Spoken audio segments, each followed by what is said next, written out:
আফাকে ক্ষমতা থেকে নামিয়ে লাভটা কী হলো? যে লাউ সেই কদু। কেন, কি হয়েছে? আমরা আফাকে ক্ষমতা থেকে নামানোর উদ্দেশ্য ছিল দেশটা একটু সংস্কার হবে, একটু সংস্কার করবে। এখন তো সংস্কার করতে দিচ্ছে না, সংস্কারে শুধু বাধা দিচ্ছে। এখন শুধু নির্বাচন নির্বাচন করতেছে। যদি শুধু নির্বাচনের জন্য আফাকে ক্ষমতা থেকে নামানোর উদ্দেশ্য থাকতো, তাহলে এত মানুষ জীবন দিত না, এত ফান জড়তো না। আরে বন্ধু শোন, সংস্কার তো চলমান। এটা নির্বাচিত সরকার হলেও তো সমস্যা নাই, ওরা তো সংস্কার চালিয়ে যাবে। নির্বাচিত সরকার আপাতত সংস্কার তো চালিয়েছে, তাহলে তাকে নামানোর উদ্দেশ্য কী দরকার ছিল? উনিও তো সংস্কার সারা জীবন আজকে 16 বছর পর্যন্ত চালিয়ে গিয়েছিল। তো তোমরা তাহলে তাদেরকে নামাইছো কেন? আসলে বন্ধু, যুগে যুগে আমাদের নেতা পরিবর্তন হয়, কিন্তু নীতিটা পরিবর্তন হয় না।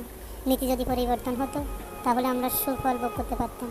নীতি যতক্ষণ পর্যন্ত পরিবর্তন হবে না, যত কিছু করে কোনো কিছুতেই লাভ হবে না।